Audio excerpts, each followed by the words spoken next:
Right, let's go for it. I tell you what, it's a trek out here from London. It's nice and quiet though, isn't it? Jeez. How long did it take you? About an hour on a bike, us came on the bikes. Oh, nice, yeah. He was just telling me a story, the guy, he took your dad to Question of Sport like 15 years ago or something. Oh, madness. yeah, small world, isn't it? Yeah. You good? Yeah, all good, mate, all good. Oh, it's nice here though. It's quiet. Do you swim in there? No, definitely not, and I wouldn't fancy it either. But this is like my forever home, so it's beautiful with my kids. You're never going to move? Nah, this is it done, I think. This is where you came from? No. Where you come from originally? From Mallorca. Mallorca, excuse me. Oh, Yeah, you yeah, 12 years in it. Mallorca. That's so, it, yeah. You speak fluent Spanish? Yeah, I do. Yeah. I went over there for 4 months. I got sacked after 4 months as a football manager. I didn't pick up the language. Can you, not a word? Nothing? No, nothing. Go on, speak a bit for me. Hola, ¿cómo estás? Yeah. No? No, nothing. My dad's been there for 12 years, don't know what it's done. He's just not my cup of tea. You don't like him because of... I think he's arrogant. It was a bold move, and it's not comfortable. Change is never comfortable. It's all I've ever known for 10 years. For me, it's just about destroy, destruct. You had a fight with your dad, didn't you, at one point, did you? Yeah, he chinned me, yeah. He chinned you? Yeah, he chinned me, yeah. Chipped my tooth, bled my nose. It weren't great. I burn around 4,000 calories a day. You must be absolutely starving all the time. I am, yeah. Well, I used to have my Chinese on a Saturday night after a game. Stop rubbing it in, will you? My love for Eddie, my love for Matchroom will always be there. You know, right now I'm thinking about how I'm going to iron this geezer out in 4 weeks. Thinking about how I'm going to absolutely destroy him and dismantle him. I was scared to go to sleep at night because I knew I'd had to wake up to it the next day.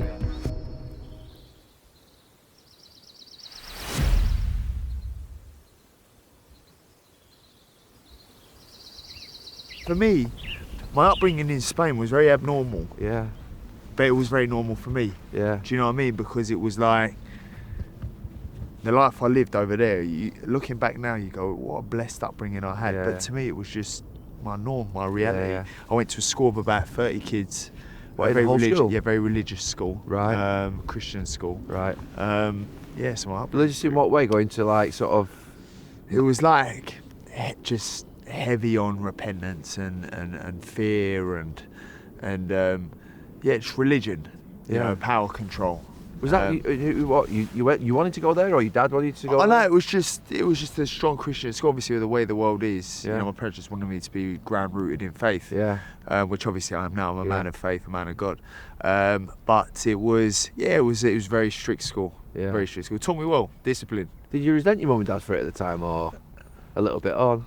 No, because I didn't know. You didn't know? No, Did you I like it did as there? I got older. No, not really. I didn't like the school, no. But as I got older, it was, you learn to understand why. Yeah. You know, and I think sometimes parents can do things out of fear for their kids Yeah.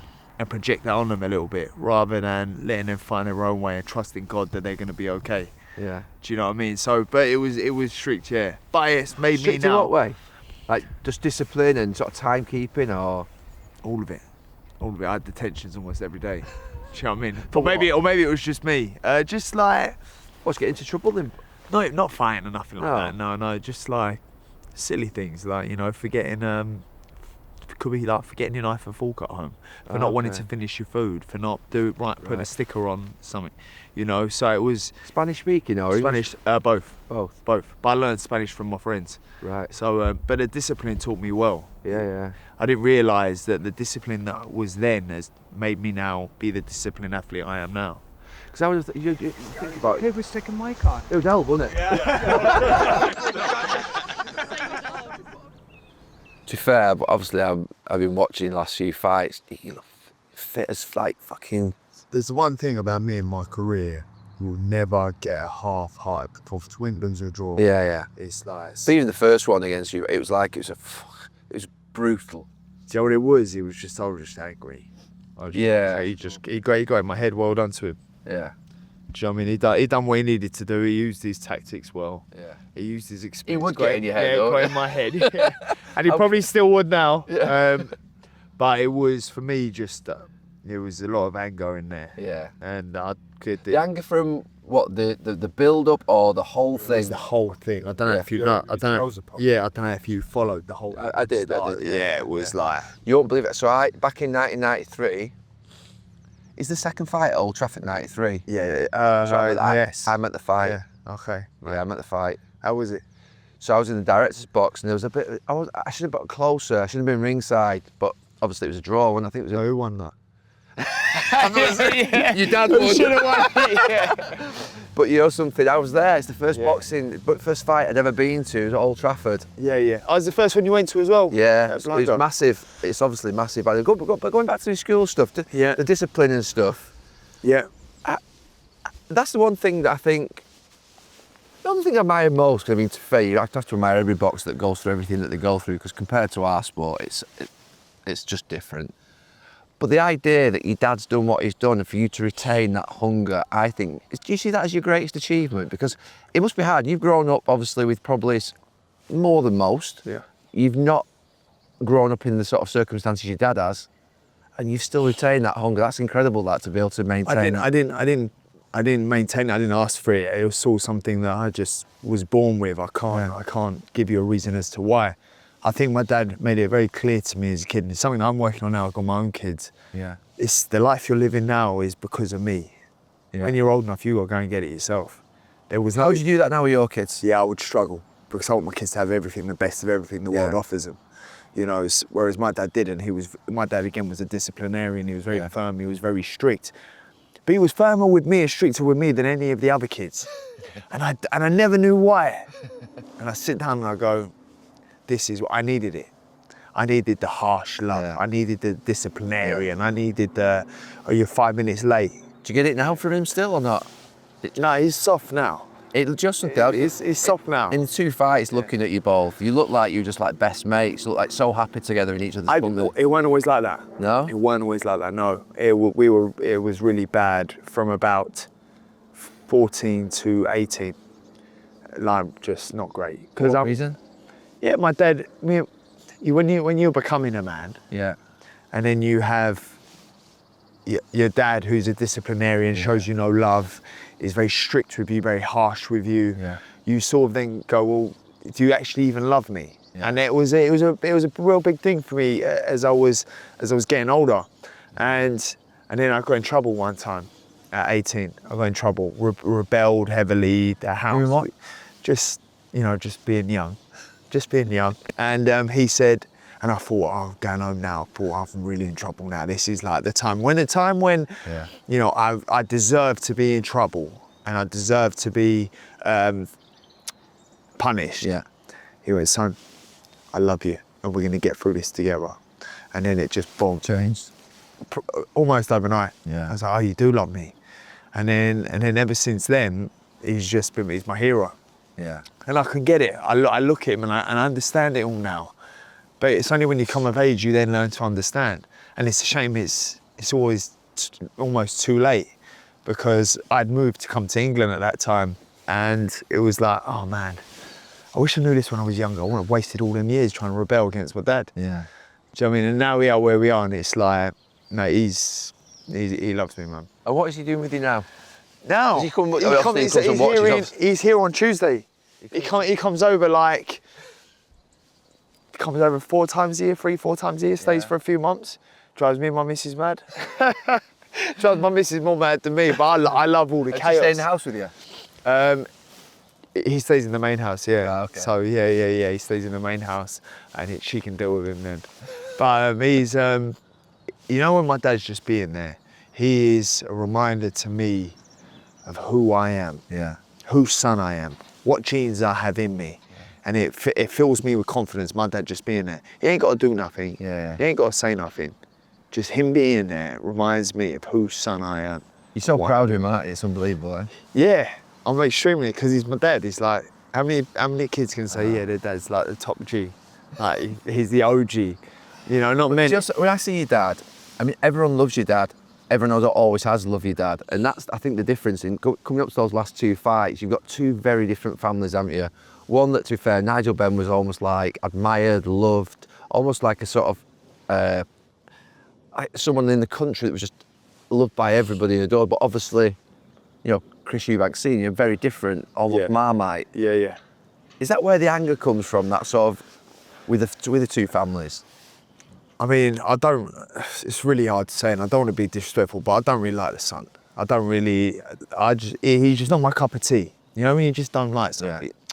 can't say don't like. Yeah, no, don't like's the word. Yeah, he's not my cup of tea. I don't like him, but I don't feel like Not you have even to like now, everyone. after the 2 fights? I respect him. Do you know what I do respect massively is the fact that us both, out of all people, father's sons, lived a very privileged upbringing, privileged life.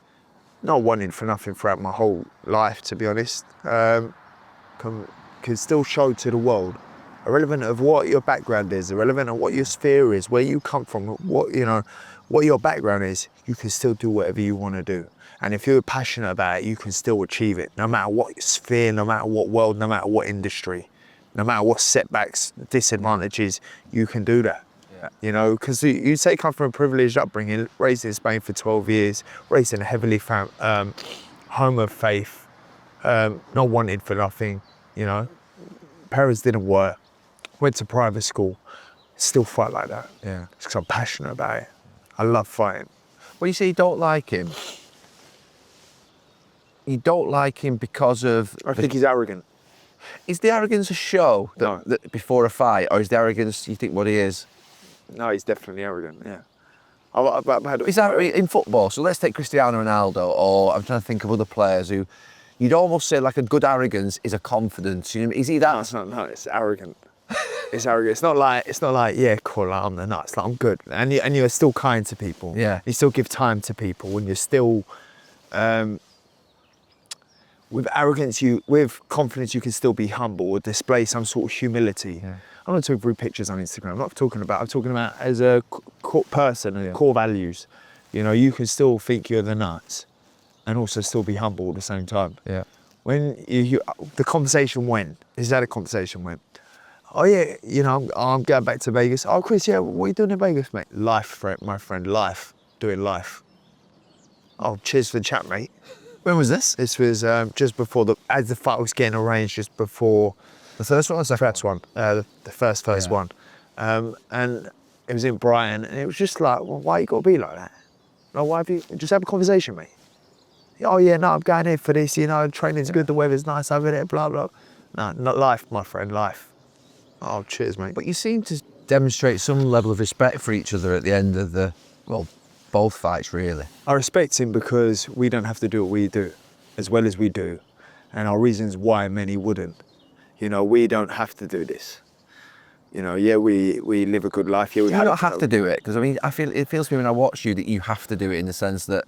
Because I want to give I want to give my family the best life I can. When I'm done, I want to look back and go, like, I've done what I wanted to do. Yeah. I've secured my family's future. I've secured my family's legacy. So you fight for your son, not for your dad, really, in some ways. Yeah, no, I don't fight for my dad. He's done. My dad don't even care about boxing. Doesn't? No, I mean, he wants me to win. He wants me Yeah. to do well. He trusts my team and my trainer. My dad don't care about nothing, all the accreditations and all the belts. He solely fights for charity. He don't care about nothing. What he cares about is me being happy. He cares about my son. He cares about my faith. He cares about my family home. He cares about how I'm doing.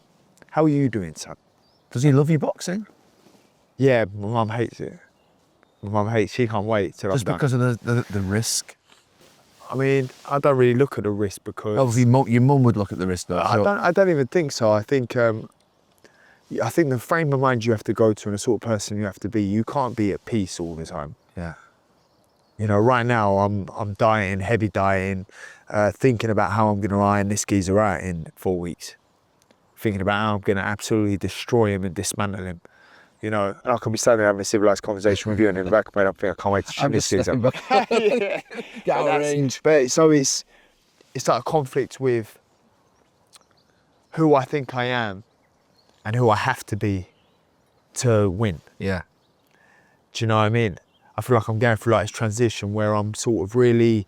So animalistic in some ways. Yes, you go to this place where it's really dark. Yeah. And you're prepared to go there. But in order to go there, you have to mentally prepare yourself for any outcome. You know, and for me, it's just about destroy, destruct. You know, Yeah. and you're getting in the way of my future, and you're getting in the way of my kids, and you think you can take that from me, and you build up this chip on your shoulder, that then you're fueled by that all camp, and you can't be a nice person while you When you was talking then, that's how I used to feel at football, but without the risk that you had to go through. So when I was at United, I used to think the same. We have to win. Yeah. If it's us or them type thing. Yeah, and you have to win. You'll do anything to win. But hearing you, obviously, you're playing. It's a different sport altogether. You obviously got pain at the end of it. Yeah. Whereas football players don't tend to suffer the pain that you've got. That feeling, that animalistic feeling, did you take that too far in the first fight? What's the difference between the first fight and the second fight? I've watched both, and I watched both live. What is the difference? How are you so much better in the second? Is it you, or is he so much worse? What's the difference in the two fights? The first fight was, couldn't even tell you what round I was in. I was in a frenzy. You know, I couldn't even tell you if I'd won the round, lost the round. My job was to go out and inflict pain on him. Irrelevant of the round, irrelevant what. Did you lose your composure then? Yeah, I didn't even know what round we was. I wasn't even sitting there going, oh yeah, round 1, round 2, round 3. You know, it could have been Mickey Mouse and Donald Duck sitting ringside, and I couldn't tell you. You know, that I was in that much of a. It was 2.5, 3 years for now. Yeah. Have you ever felt that before? No. It was rage. It was like I could have just kept going.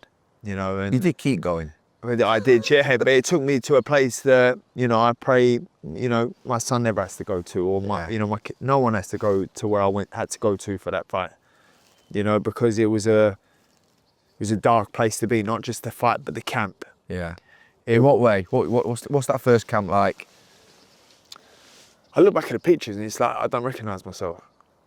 It wasn't just the fight night.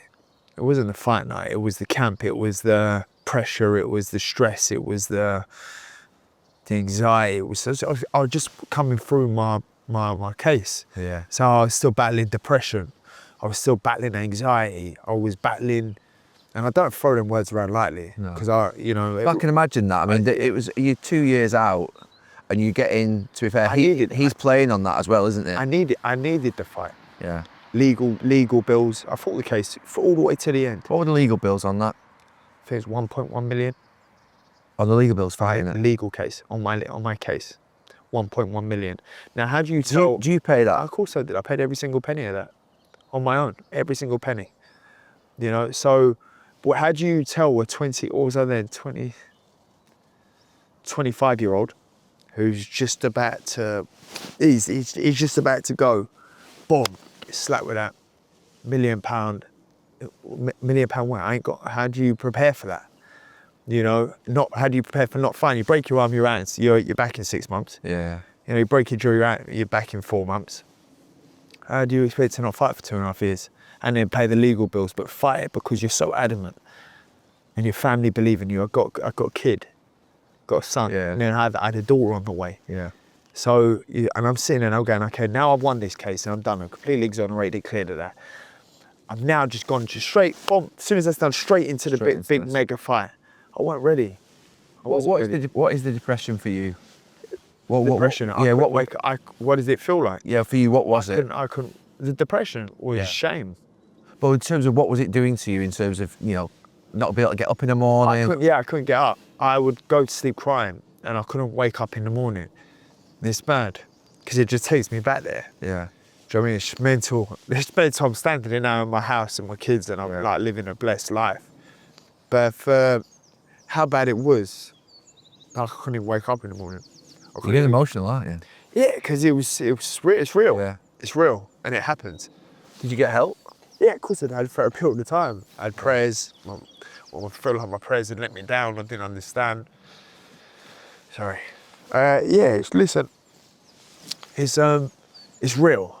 Depression is real. Yes, I live the life I live now, and I'm so appreciative of the life God's given me. But also, you can't prepare for anything like that. You know. So for me, back then I was scared to go to sleep at night because I knew I'd had to wake up to it the next day. Yeah. Bearing in mind, I've got kids. Yeah. I couldn't even be a dad. I couldn't even look my son in the face. You know, it was then just me running away from my problem. I couldn't face it head on. And my advice to anybody going through anything, that may be hard, face it head on. Yeah. Because in the long run, it's easier. Don't run from it. Because I was running and kept running and running, and then I was running into oblivion. I don't even know where I was. Didn't even know who I was. You know, you just got to face it head on. Because life is like a fight. Life is like boxing, you know. And the hardest fight is life. More than 36 minutes against another man. You got to live up here every day yourself. And I couldn't live with it. You said shame. Is that just the feeling that everybody's talking about you, everybody's accusing you, everybody's sort of... I could see how it looked. And it's like, I'd believe them too. So I couldn't even, I'm just sitting there going, but I can see it. So I can see how it looked. I'm putting my shoe on the other foot. I can see it, I get it, I understand. It's not the case. But then why is everyone gonna listen to me? You know, so and it was like, I said to my missus, what do I do? Because if I lose this case, I've spent all this money, Yeah. well, we've lost everything. And when I mean lost everything, we've lost our family home. Not this home, one of our other houses. Yeah. We've lost our home. That's it, we've got 2 kids. Did you live here then, or is this... This is a new house. This is new. I've got my other house, still in Yeah. Brentwood. But it was, that was my dream home then, Yeah. you know? And it's, well, what do you want me to do? She's got, babe, you got to keep fighting this case. But then the pressure of me saying, am I fighting this case being selfish so the public think different of me? But then I had kids. Does it matter? Do I bother fight the case? People have made up their mind already. Yeah. So I'm in this conflict of spending the millions, losing millions at the same time, when I could have just not. Yeah. But I chose to and I won. Who's the biggest help to you at that point in your life? God. That's at that time in my life, I didn't feel like I was being a great leader for my family home. I didn't feel like I was a good man. You know, it was me trying to everything I possibly could to escape my reality, escape what I was going through. I couldn't bear the pain. I couldn't stand. I mean, you can still see it now as I'm speaking about it. Oh, it was so bad. There was no hope. Yeah. And I was in the darkest hole. I'd go to the gym crying. I'd drive to the gym. I'd get to the gym, crying on the way to the gym. I'd get my trainer to wrap my hands, start shadow boxing, start crying and walk out. But in my head, I kept telling myself, I'd just get to the gym. Every day would get easier. Just get to the gym. Just get there. Yeah. Relevant to what the world's saying, relevant to all the noise, you know who you are. And then I made a promise to God, and I said, you know what? This isn't who Eli's dad is. This isn't who Conor Benn is. I looked in the mirror, I did recognise myself. Is this who Eli's dad is? Is this who you are? Nah. Without boxing, this ain't who Eli's dad is. I ain't brought him in the world for me to be this kind of dad to him. And then boom, never drink ever again since then. And now I will never drink ever again. And that for you never drink alcohol? Oh, never again. Because you push the boat out too far. Yeah. When you're numb in your pain, then it's not fun anymore. So you're drinking all the time around that time? Oh. Enough for it to not be me. Yeah. I don't drink, I'm not really been a drinker, Yeah. but that's enough for it to not be me and me to look myself in the mirror and question who I am.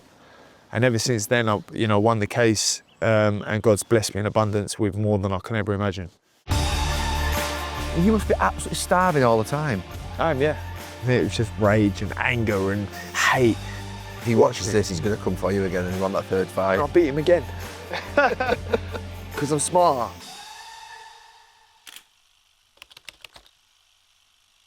You then have to go into that first fight against someone who's very good with words. Safe to say, yeah. And he's going to play on that. And is that the thing that made you angry most? Obviously, the fact that he was playing on that sort of what would be the ban and everything that happened before. Listen, a lot of fighters don't care. A lot of fighters, when stuff like this happens, they go, cool, whatever it is, we keep it moving. Not me, I take it personally. So for me, it was, every word was a dagger to the heart. of that. And then it was like, I can't wait to get my hands on you. And then he slapped me around the face with a leg. And I was like, mate, you swear to God, I'm getting it. And then it was just rage and anger and hate and just rage and anger and hate. And it was that vicious cycle. I was waking up in the morning, my fist like that. I was waking up and just going, I can't wait to get hold of you. Like, if I could get hold, if I could stand there and get hold of him and not have anyone press charges, I would have. And that's the sort of person I was then. I didn't care if he was in hospital, put in hospital for a few days. I don't care. So what? Do you know what I mean? And that was, and I can easily go back there. So when I'm talking about it, I'm going, I can easily go back there. I don't care about him or his well-being or his safety or, it was good. Yeah, it was much good. Put you in hospital 3 days. Good, no problem. I'm happy about it. And now looking back, how barbaric that my mindset is. You know, it's just not who I was. But ultimately, it gave everybody the entertainment they wanted. Will you fight him again? No, he should retire. And for his health, I pray he does retire. To be fair, Conor, and look, I understand the sort of the weights difference between you both, but I have to say when he looked ill on the day of both fights, actually, when he was in those, you know, fucking saturated suits. That's very normal. I know, to me, it's just, it's bizarre. Obviously, I played football. It's different. I can't even relate it to boxing. But he looked like skeletal. Yeah, it's very. It's like scary almost in the sense that he looked ill a little bit in the, you know what I mean? Did you think that or not? No, because he's made that weight numerous times. Yeah. Before me for fractions of the money, you know. So it's a narrative that was pushed. Yeah. You know, a lot of fighters. I mean, I'm talking about 85, 90% of fighters have to do that horrible weight cut. It's not pleasant, I promise you now. Yeah. There's been times where I like to make 147, and it's long. What are you when you're not in training? Weight. When I'm not in. When you're not in training. I'm always training. So it's. But when you're not sort of like in this extreme camp, natural weight is what? 165. And you're getting down to what? 147. So it's that 74, 5 kilos. I get down to 67, and that's still not big. But you get losing the last 6 pounds. It's hard work. Yeah. You've got to be disciplined. You've got to be calculated. You have to have the best team around you. You have to be strategic.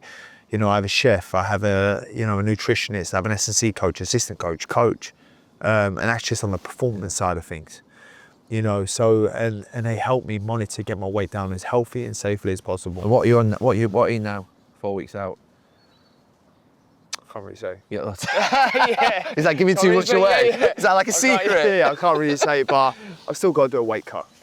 Got to do a weight cut. But what's the weight cut? So your weight cut from where you are there now to that weight cut that you're gonna have to get to. What is the difference? Is that like? I imagine, is that like taking butter off your toast? Or you don't have butter on your toast anyway, you know what I mean? What is that? It's the bar off the toast. It is the bar off the toast, but my chef is phenomenal. Shout out to Daniel Sargent. He is phenomenal. I mean, he makes camp as fueled as possible, and make me feel like I'm not dying. I go to him like, listen, I want a Chinese. You must be starving.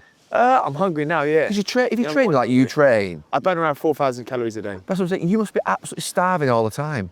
I am, yeah. And you have to just. And how many times do you eat a day? 3, 4. But like I consume I'm in a deficit, a big deficit daily, yeah. But do you know what it is? It's my job. So I'm not going to sit here and moan about it. I know you all do it, but it is extreme, isn't it? It's extreme, but so some people would say football to a degree is extreme. Some people would say it depends on your. I used to have my Chinese on a Saturday night after a game. Stop rubbing it in, will you? Yeah, go on, John. Is that your cheat meal, Chinese? Yeah, I mean, I've asked them to prepare some Oriental vegetables. Yeah. With some 3 sides of chicken wings. Yeah. Literally had 3 chicken wings and some Oriental veg yesterday. But listen, do you know what it is? I sit down here and I count my blessings because many fighters do this for fractions of the money. Yeah. So I ain't going to sit here and have a moan up about it. No. Ultimately, I'm getting paid a fortune. Just be disciplined. Yeah. Be hungry now. You know, do your weight properly. Yeah. See, the difference between me and the rest is even when I was going through my case, I still turned up to the gym even though I hated it. Yeah. I turned up to the gym crying. Yeah. I turned up to the gym. I stayed in shape. I stayed ready. I hadn't fought for... So you never don't train. You never have that time where you just... I had maybe 3 months of the 2.5 years where I just lost it. Like, my head was gone. Okay. Apart from that, you have to pull yourself together. Yeah. You have to, because who's relying on you? Who's relying on you? Because you see sometimes fighters in the past maybe, and maybe not as much now, that they would balloon in between fights. Some fighters do. Still now? Some fighters stay out of shape. Some fighters go out and want to party. Yeah. For each to their own. My dad was one of them, you know. So he would balloon, would he? No, he'd go and party. Yeah. He'd go and live his life, you know, back in the day, you know, and that's fine. And some fighters do. For me, it's just now a matter of just reclaiming back the time that was taken, and going there and just give it everything I got. Because you see, when I look back, I just want to say I've done everything I possibly could to be the best fighter I can, to make the biggest fights happen. And you see nights like the first Eubank fight, to give people nights they won't forget. Oh, it's big. You know, because I see people come up to my dad and they're in their, 50s, 60s, and they go, I remember sitting down with my dad, and you know, they had the family round, and oh man, what a fight. And it takes them back to that moment. Yeah. They relive that moment. Yeah. And I sit there and I go, what a blessing, you've done that, Dad. You did that. Do you feel like can it ever get better than these two fights? I don't think so. That sounds crazy, because like 99, we won every trophy in that season. I was only 24. Yeah. I knew I could never get any better in terms of the pinnacle of the achievement was at 24. I knew it couldn't get any better. How do you motivate yourself moving forward to think it's going to be better than that? Or No, I don't think it's going to be better than that. you think that is the pinnacle? I mean, for me personally, I think that's trumps. I think it trumps a world title. What it meant to me to have fight of the year deliver against a fighter that's 2 weights heavier than my weight. Yeah. Then, well, it's like, well, I did that. Yeah. 2 weights heavier, you know? And for me, it's like, cool, I'll get redemption. I'll show people I can change. I'll show people I can box. I'll show people that I'll be the quicker, fresher, faster athlete, which I know I am. You know, he isn't. That second fight, you were completely different, weren't you? My- So you've lost it in that first fight, in the terms of you said you just basically almost... But if you hear me though, I say I lost the fight. Yeah, the first fight, you mean? Yeah, but I mean, I lost it myself. Yeah, that's what I mean. In that first fight, your head's gone, you can't see yeah. anything. The second fight, what is the difference in that build-up to the second fight? I have to win. This is about winning. But what are you doing differently with your mind to get it so that it's Just calmer? boxing. It's just about winning, smiling. You're smarter. Smiling and smart. I'm definitely smart, but smiling. Go to the weigh-in. You right, Chris? Yeah, you right, mate? Yeah, go on, son. Yeah, good. Looking well, mate. Looking good. How's the chicken wings? Yeah, do you know what I mean? You know, just it's not personal. It ain't always got to be personal. I'm a very emotional guy. So when anything I do, I don't do anything half-hearted. I don't think about half measures. I take things personally. Yeah. It ain't always got to be personal. You know, it's just business, and I'm gonna beat you convincingly. No doubt. I'm gonna show everybody that I'm the better fighter than you. I've got a better boxing brain than you. I'm faster than you. I'm stronger than you. I'm quicker than you, and I'm smarter than you. So it's like, cool, watch me. People say I can't do it. That was my chip on my shoulder. If he watches this, he's going to come for you again and he won that third fight. And I'll beat him again. Because I'm smarter. You know, so he's a great fighter. He done well in his mind games, which is what won him the first fight. And the second fight, you know, I said it was the first fight that let me down. I let myself down. Yeah. He didn't beat me, I beat me. In terms of training program, first fight, second fight, forget the mental side of it, physically and the sort of what would be technical side. Did you do exactly the same preparation, or did you change after the first Changed fight? everything. To what, in terms of Technically. Technically. But also, we worked with the weight. You got to remember, this was my first fight back in ages against Chris. So it was like, first fight at 160, first fight back in year and a half, 2 years. The second fight then was a lot quicker turnaround. You got to remember, I was inactive. Yeah. You know, straight into a mega stadium show, a weight that I've not fought at before. You know, so there's so many different variables there. You know, the second fight, then I know what to expect. Can you do a stadium show, number one? Yeah. Can you perform at 160? The ring walks were incredible, eh? I personally think mine was better, but what do you think? I thought they were both good, to be fair. They were brilliant, weren't they? Yeah, 50 didn't leave me after he lost though. But no, it was special. Everything about both the nights was special. Yeah. If you're asking me, I prefer the first night. Even though I lost it, the first night was special. There was something about the first night. It's like 3 years in the build-up, 3 years in the making. That's amazing. You think the first night's more special, even though you've lost that fight, versus the second one where you've obviously you've won. The second fight felt better, but the first fight was like, I'm just happy that we delivered. Yeah. I'm happy that I could give entertainment to the public, because there's so many fights out there that, you know, build up this hype and then they under-deliver. For me, it's just about... Do you feel like responsibility to deliver entertainment? Of course. See my next fight, I'd rather lose it if it's entertaining than win a boring fight. Because then did your stock even go up? Yeah. Does anybody even want to watch you fight? Yeah. Listen, I'm going to lose fights that I should have won. And I've won fights that I should have lost. You know, no one had me to beat Eubank in the second fight. I thought it was going to be a repeat, you know, and I come out flying. You know, so ultimately it's the fight game and it's the entertainment business more important. Yeah. My job is to give people value for money. give them Did vulnerability. you get that from your dad? Because I always get your feeling your dad was about entertaining and giving everything. Does that come from Well, your my dad? dad lost to Watson, lost to Collins, Yeah. lost to Eubanks. Sorry, Dad. Yeah. Yeah. The list goes on. You're making it sound like a bomb. No, I know. Yeah. No, I'll be getting a message off him soon. But it's the value for money. Yeah. I'm not here for a long time. I'm here for a good time. Yeah. And for as long as Ben's in boxing, I want people to go, you got to watch Ben fight. You got to watch him fight. What is the pathway now? We know you've got the fight in the next few weeks, but what is the big next moment that you look for that you think? The big next moment is April the 11th. Yeah. Because ultimately he's a tricky southpaw. Nobody likes southpaws, but he's a tricky southpaw, and no doubt I'll go in there and find my target and I'll shoot. When I shoot, I don't miss. So it's going to be exciting. It's going to be challenging. But that is my first step, and then God willing, that all goes as I believe it's going to go, which is one way. I think the world title, WBC world title in September sounds like a plan. That's the road. And if I could do third stadium show back to back, Yeah. and then win the world title, that'd have been some 2 years back. First 2 years back after the case. Yeah.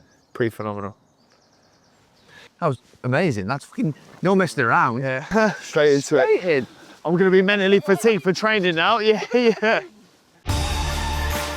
When did you tell Eddie that you were moving? I can hand on heart say it's the best decision I made for my family. He said he lent you money, didn't He he? didn't lend me a cent. Yeah. And guess who it all fell on? Me. All fell on me.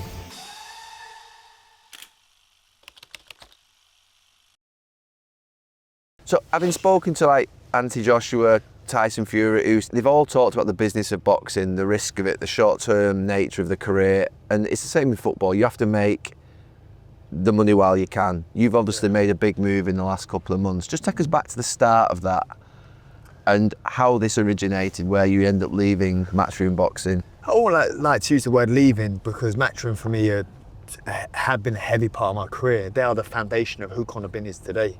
And it was a bold move, and it's not comfortable. Change is never comfortable. It's all I've ever known for 10 years. What's not comfortable about it? Change is never comfortable. Yeah. They're all they're all I know. They're my home. They're my friends. They're my family. They're my people, and they've got me to where I am now. But I feel like the decision that had to be made was the best decision I made for my family. And I want to look back in 5 years, 10 years time and go, was that the best decision for my family? And I can hand on heart say it's the best decision I made for my family. And Miguel Cotto once said to me, and Miguel Cotto, do you know Miguel Cotto's Yeah. hero? Yeah. He's my hero. He said to me, belts? What are belts? I said, you won all the belts. He's gone, yeah, the belts mean nothing. Your children are your legacy. Yeah. You want to make sure that the decisions you make now are the best decisions you make for your kids. Boy, did that hit home. Yeah. And then again, my dad sold his belts to charity. Yes, it's a nice accolade and accomplishment for yourself, but when it comes down to it, all that matters are your kids and giving your kids the best life they could possibly have. Yeah. And open doors for them that nobody can open apart from you. And this is one of them decisions where I sit down and I go, it changes not just my kids' life, but my kids' lives. Yeah. Thanks to Granddad, thanks to me. Yeah.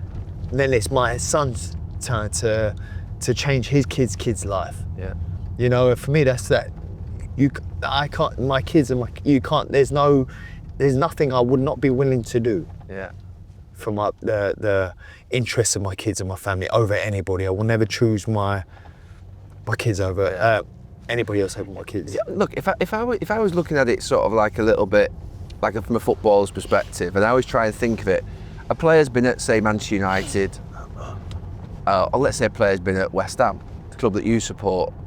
Declan Rice has been there. Yeah. All of a sudden, Arsenal come along and offer him a big contract, and he decides to go and leave his childhood club that he loves, and he goes and plays for Arsenal.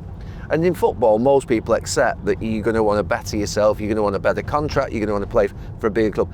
Is that what's happened here? Essentially, it's you could say boxing is a little bit more personal. It's different, It's yeah. more personal, so it's I can't say it's painful. It's hard when you're talking the money you're talking. You can't say it's painful because my loyalty is not with Matchroom. I love Matchroom, forever grateful. Anyone can come out and say anything they ever want about me. My love for Eddie, my love for Matchroom will always be there. You know, for Barry, the amount of times that we've sat down in his office and spoke about life and about everything that helps me be the best, not just fighter, but using my business brain. Yeah. You know, the time to take him out for me. So for me, it's can't even say heartbreaking because ultimately it is what it is. It's a business decision, and you have to make the best decision for you, your family, and your career. And for me, this is the best decision. Did your dad approve of it? Instantly. When you're talking the numbers you're talking, it's, well, who's going to pay for my mortgage when I'm done and retired? So I lost the next 3 fights on the spin. Yeah, I'd be lucky to get a ringside seat. I mean, likely not, because Matchroom aren't that way. But if you get what I'm saying, it's say I don't perform great, or say I have a career-ending injury. Is it anyone else's responsibility to put food on the table for my kids? Is it anyone else's responsibility to make sure that me and my family live a blessed life for the rest of our life? Is the number that big in the difference? Yes, drastic. It's money where you go, if you're a couple mil out, you go, yeah, all right, cool, Yeah. we can sort that out. But it's not that. Look, I can understand why, you know, Eddie and Barry and the Matchroom feel really upset because, to be fair, they're obviously done a great job in boxing for you, haven't they, as well? And Unbelievable. Best job I wouldn't be where I am today without Matchroom and what they've done and guided me. I'd still say they're one of the best for sure. But if you're getting that level of money more, They'd be more understanding. you think I would? I mean, I think it's more of an ego thing. I think they definitely understand. Of course they understand. I know Eddie. Yeah. So when did you tell Eddie that you were moving? Well, I didn't tell Eddie. I mean, was that we spoke. I sent him a nice long message saying, you know, let's catch up, watch the dust has settled, and once all this has been sorted out. We didn't know the outcome then, whether it was going to be matched or not. And I said, listen, we'll speak as soon as this is done. And I want to speak to them. I want to speak to Eddie, because outside of business, which this is, we're friends. Yeah. And the thing is, this is so public. Yeah. Well, it can hurt people's egos. It's hurt them, hasn't it? Yeah, that's it. But ultimately, as my friend, you go, it's the best decision for you, Con. Yeah. You have no interest, financial or business interest in my career, right? No. You'd say to me as a friend, you'd go, Con, you got to take the money. Yeah, I think if you get offered that level of money more. Yeah. You're not even talking, it's not even close. In boxing, Yeah. you know, would I leave Manchester United for more money? No, because to be fair, I was on long-term contracts. I was happy where I was. Yeah. But if I was boxing and I was putting my life and I was putting my life on the line, and someone offers me more money to go and have a fight, I think I'm taking it. Yeah. Well, you know, until you're in that position, you won't know. But Yeah. any fight could be your last fight. And after the 3 years I've had out, I promised myself I'll never be in a position again where I have to feel the way I felt, because only I had to deal with that. Yeah. And guess who it all fell on? Me.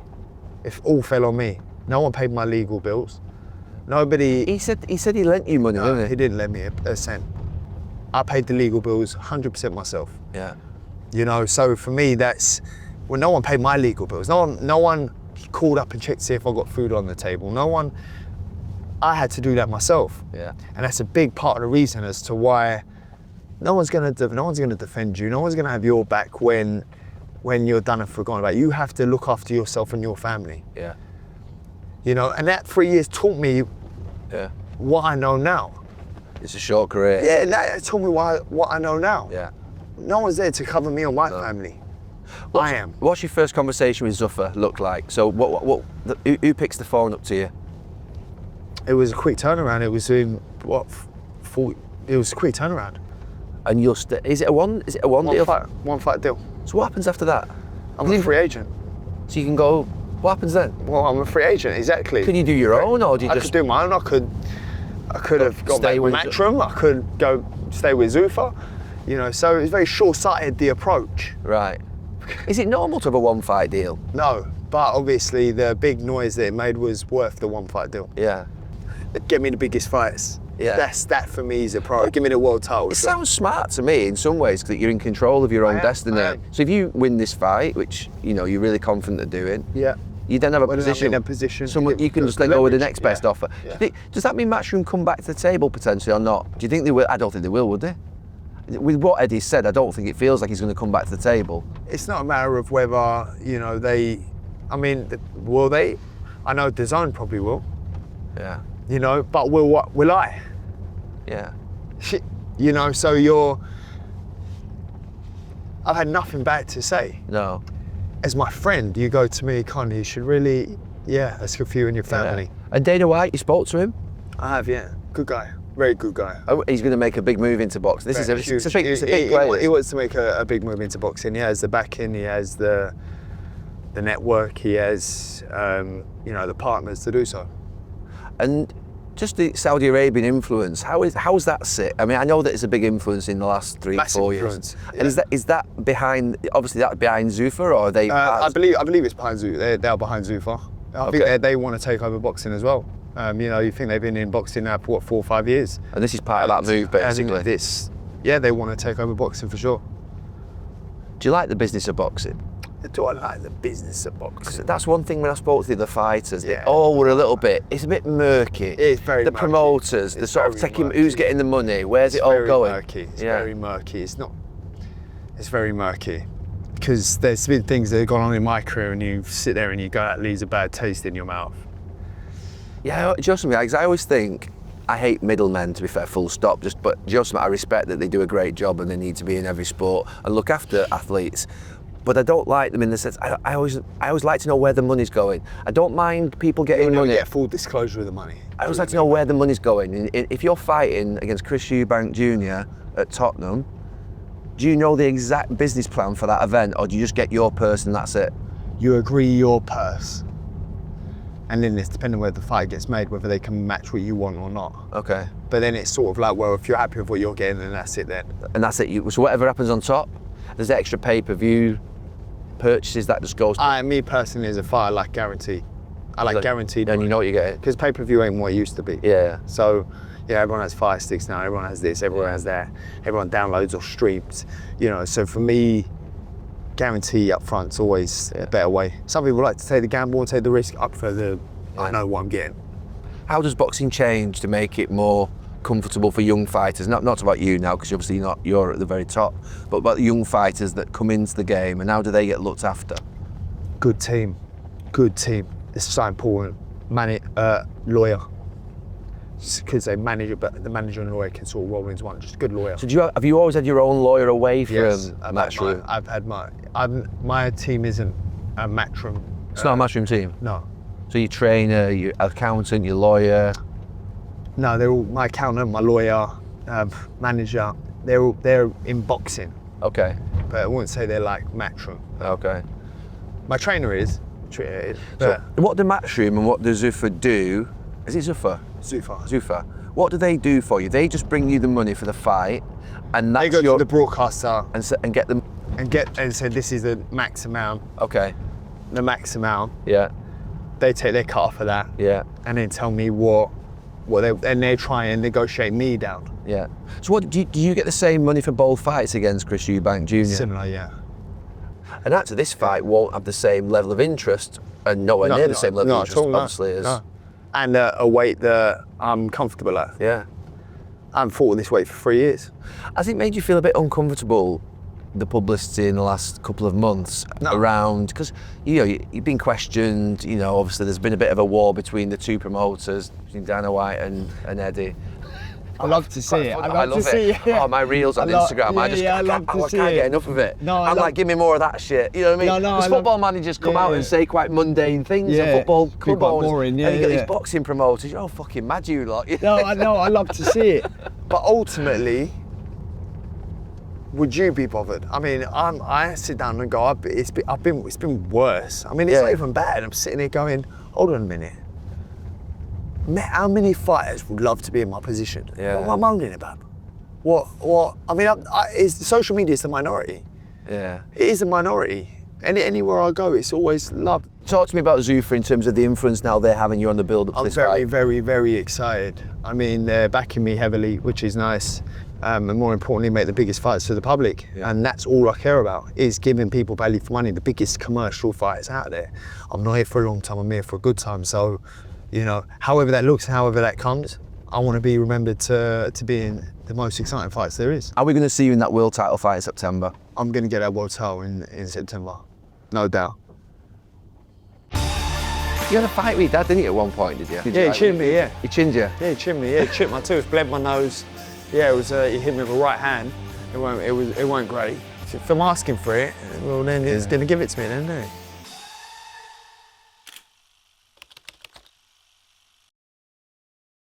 Before we get back into it, a quick word from our partners at League of 72, the EFL YouTube channel brought to you by Sky Bet.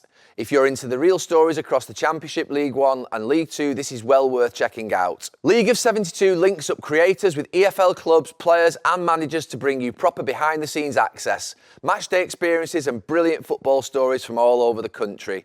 It's a fresh look at the 72 clubs that make the EFL what it is. Head over to YouTube, search League of 72 and make sure you subscribe to catch the latest episodes. Right, let's get back into the show.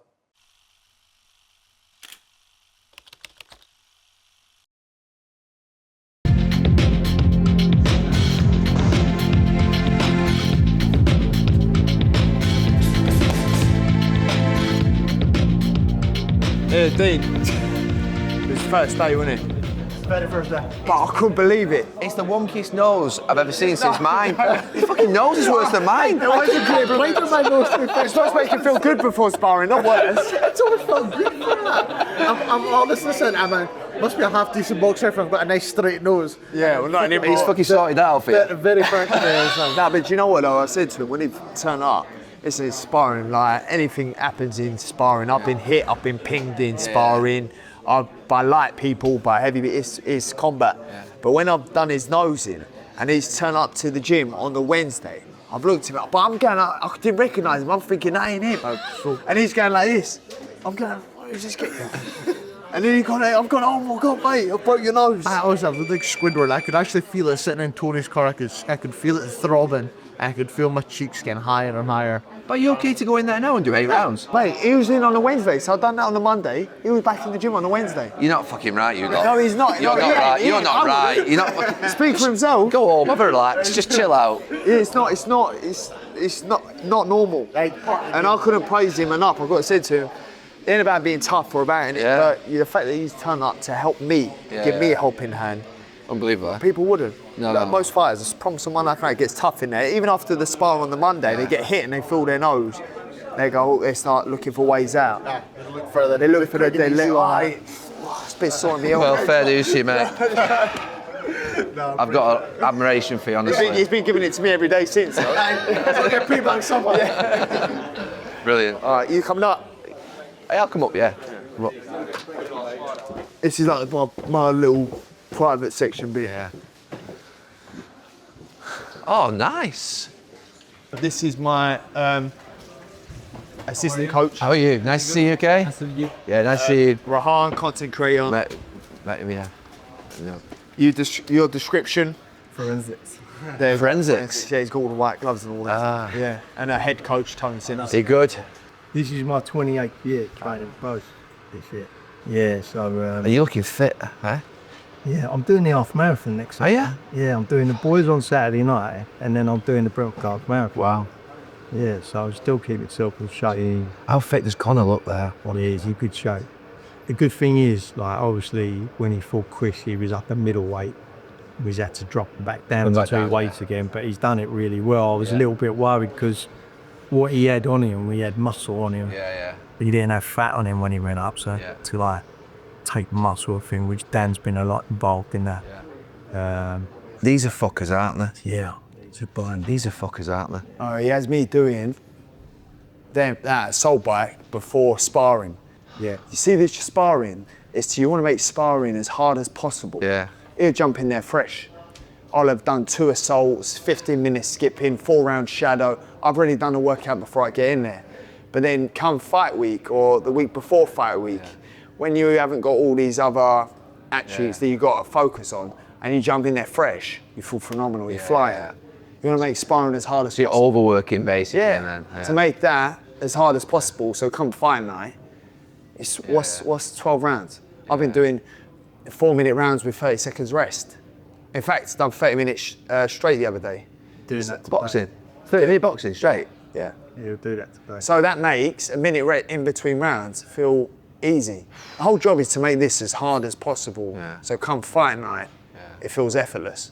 But I love it though, because you see when I'm out of camp, there's only so many holidays you can go on. There's only so much relaxing you can do and eating good food. And then you're like, well, where's the next one? Yeah. Who's next? So what is the perfect time between each fight? I mean, does it depend on the severity of... Because you say severity, after the first Eubank fight, the Sunday, I ran 5K on the treadmill in the gym. Wow. Straight back to work in the gym. And my dad trains every single day. Does it? He trains. Yeah, so my dad trains twice. Still boxing training or... Yeah, He hits the does day. boxing training every day and he does weights every day, twice a day, yeah? No days off. No, but he'll land from Australia and he'll shadow box in my bathroom at 3 in the morning. I'm not even joking.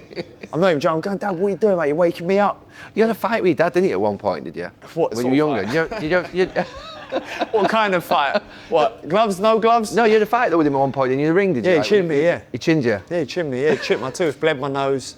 Yeah, it was, he hit me with a right hand. And then, yeah, it weren't great. But if I'm asking for it, well then he's going to give it to me then, isn't he? Fucking hell, and the lad downstairs, by the way, he's got a broken nose that you're fighting. That was bad, yeah. Is he representative of the height and weight and style of the guy that you're fighting for? So He's southpaw. Okay, so he's strong. He's sturdy. Yeah. He's a good fighter. Yeah. He's had 22 fights, lost 2.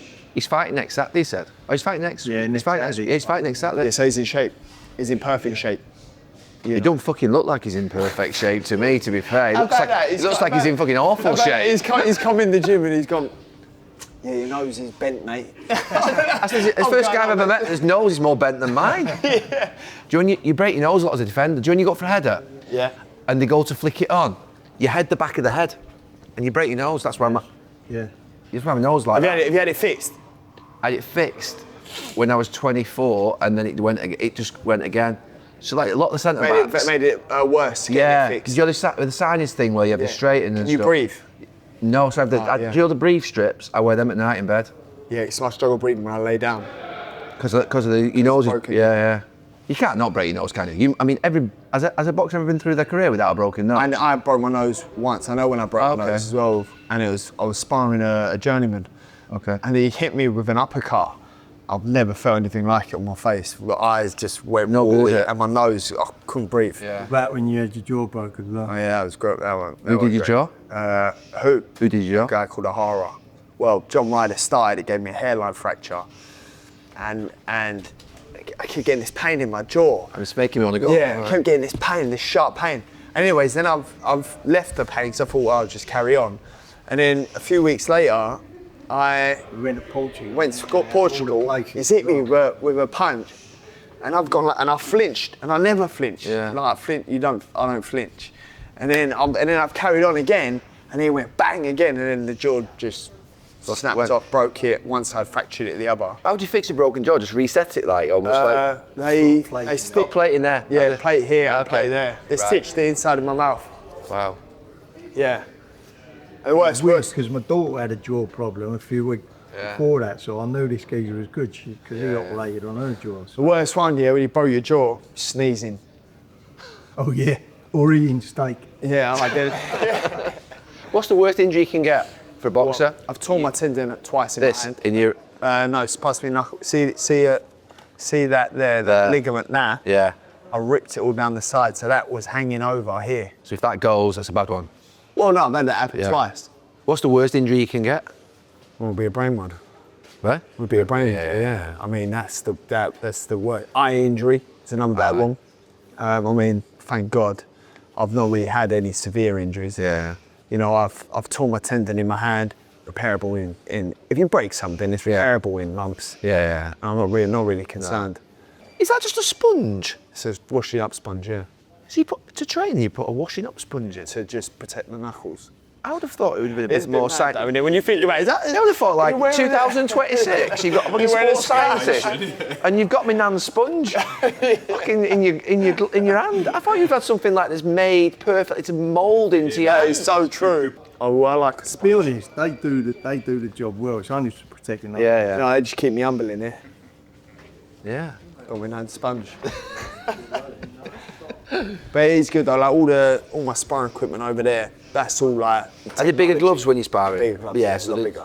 Bigger gloves so that you're not hitting each other as hard, basically. I'm not one to try and get out there and hurt my sparring partners. Yeah. I'm there to do what I got to do. Yeah, I'm not there train, to try and render my conscience or anything.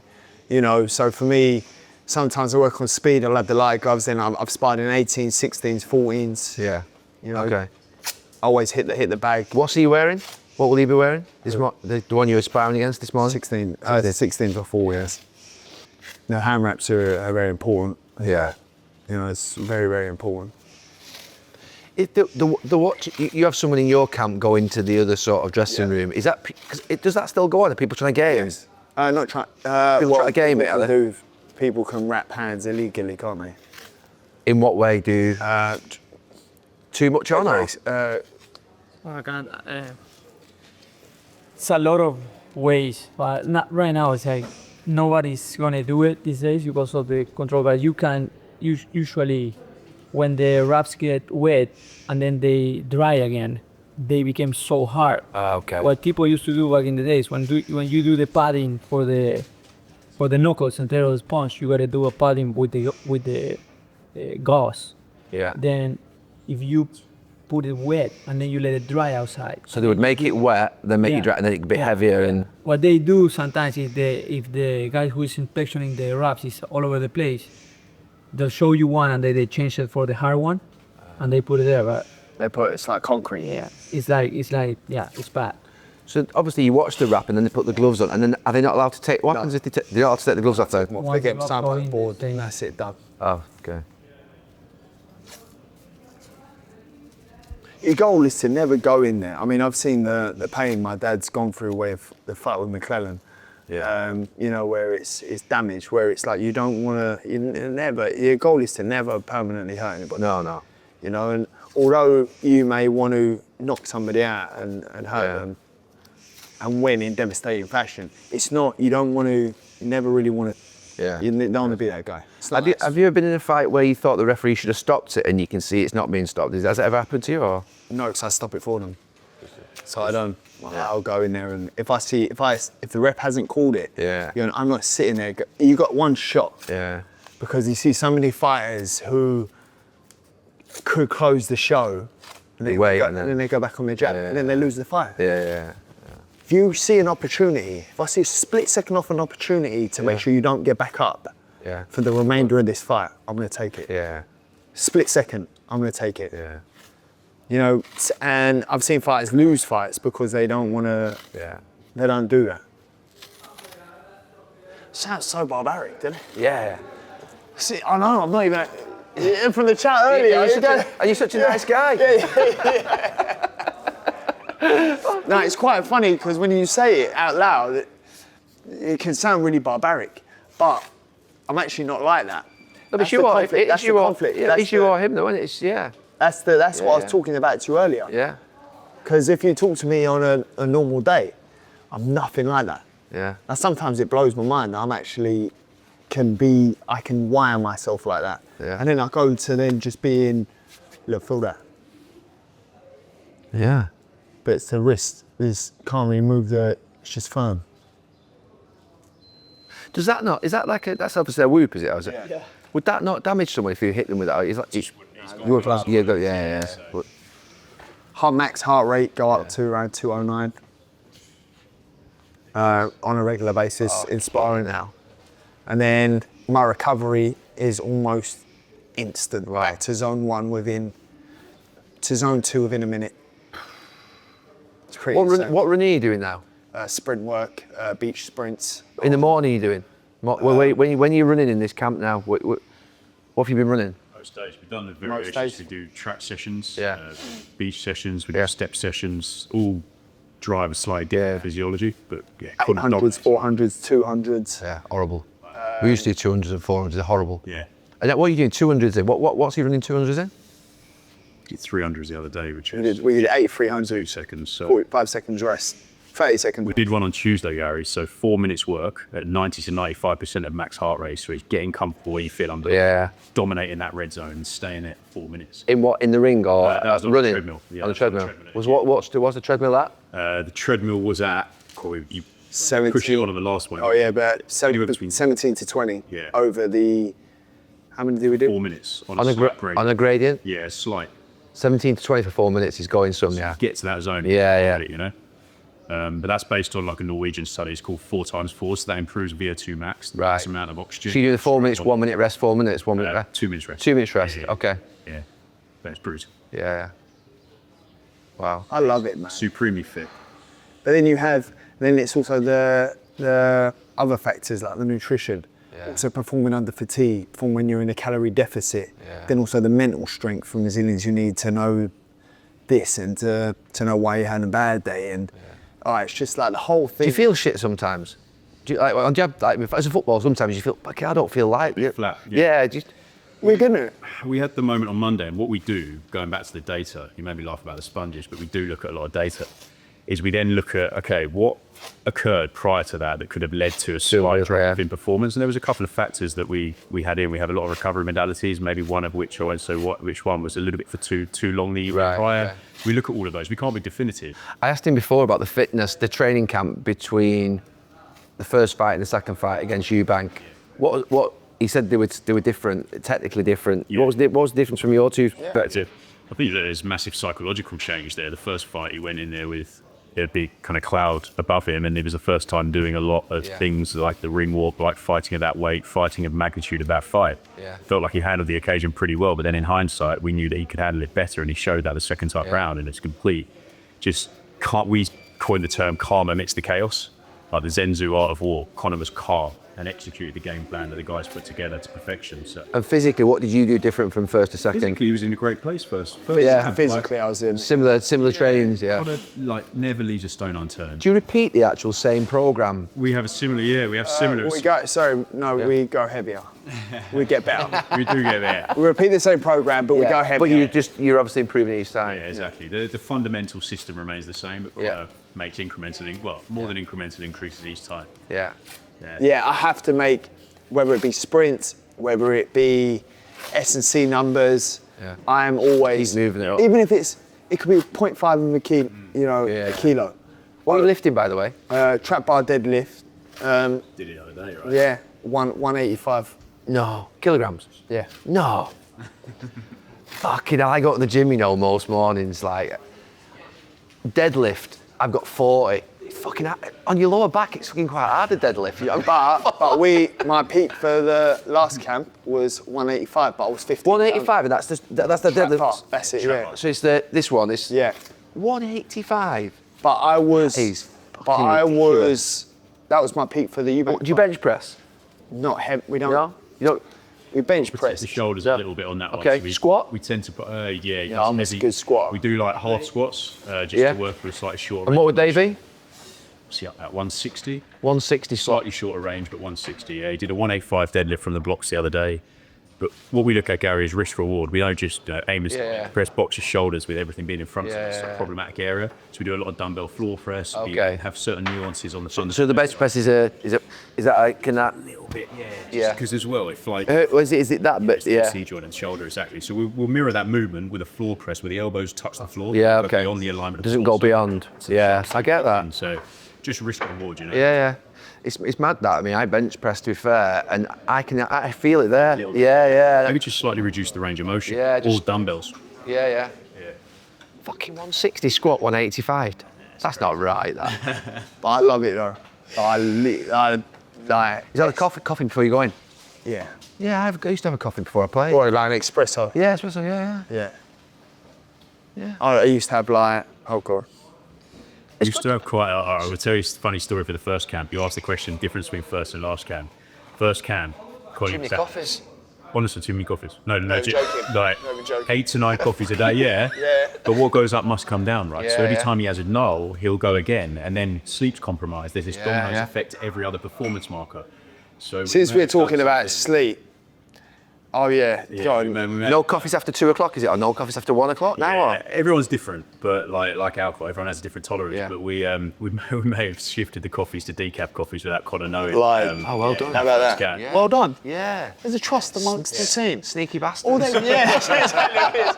All they had to do was go to me, can't, you know, I think we should. Yeah. Perfect. We're doing perfect. Oh, how would you react to that? But that is that is a strong big one, that.